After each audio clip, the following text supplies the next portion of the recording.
Hello mga kadiyan, for today's video, pupunta kami ng Divine Mercy Shrine dito sa Shari. Matagal na din yung last time na pumunta ako dito and this time bibisita ulit tayo. Kasama ko nga pala si Faisky and first time na dito sa Divine Mercy Shrine kaya excited akong ipakita to sa kanya. Mga 10 minutes drive lang ito mula sa bahay pero kung galing kayo ng town, aabot siguro ng 15 to 20 minutes. Nagmotor lang kami ni Paisy papunta doon. Ang sarap ng hangin, lalo na kasi maliwalas ang panahon. Along the way, makikita mo na agad yung mga bundok at puno sa paligid. Parang nagre-refresh na agad yung utak mo kahit nasa biyahe pa lang. Pagdating namin sa entrance, makikita mo agad yung malaking signage ng Shrine of Divine Mercy, Shari. Ang ganda ng lugar, tahimik at sobrang linis. Pero reminder lang, may dress code dito, bawal naka-shorts o naka-sleeveless. Buti na lang may pinapahiram silang red pants sa entrance, kaya okay lang kahit hindi ka prepared. Pagpasok mo pa lang, mararamdaman mo na yung solemn at peaceful vibe ng lugar. Umpisa na rin ang akyatan dito, mahaba-haba ito papunta sa taas, pero habang naglalakad ka, maririnig mo na yung hangin at mga ibon, nakakagaan ng pakiramdam. Sa bandang gitna naman makikita mo yung statue ni Mama Mary. Dito muna kami huminto sandali para magdasal. Ang ganda kasi ng ambience dito. Naglaan na kami ng oras dito, tumambay lang kami para magdasal at magpasalamat na rin at humingi ng guidance. Pagkatapos magdasal, umakyat ulit kami papunta sa pinakatuktok. Medyo nakakapagod pero sulit naman kasi habang paakyat, mas nagiging maganda yung view. Nakikita mo na yung mga puno, bundok at yung dagat sa malayo. Parang reward talaga sa bawat hakbang mo.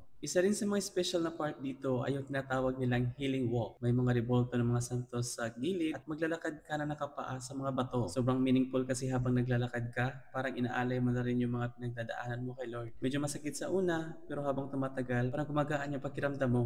At sa pinakatuktok, makikita mo na ang malaking statue ni Jesus. Grabe, sobrang ganda talaga, overlooking siya, kaya kita mo na yung buong paligid. May bundok, dagat, at mga bahay sa ibaba. Dito muna kami nagstay, tumigil muna kami dito, nagdasal at napasalamat na rin sa mga biyayang natatanggap namin. Bago umuwi, dumaan muna kami sa chapel sa ibaba. Ang ganda rin ng atmosphere dito. Perfect talaga tong lugar na to para magmuni-muni at magpasalamat. So yun mga wadi, pauwi na kami. Sobrang ganda na experience namin dito sa Divine Mercy Shrine. Kung gusto niyo magdasal, mag-reflect, sobrang perfect talaga tong lugar na to para sa inyo. Reminder lang din, irespeto natin yung lugar, panatilihin ang katahimikan, at sundin ang dress code. Promise, sobrang sulit ang pagbisita nyo dito. So yun lang mga buddy, thank you so much for watching. Don't forget to like, share, and follow para updated kayo sa sunod na video na ating gagawin. See you on the next one. Bye!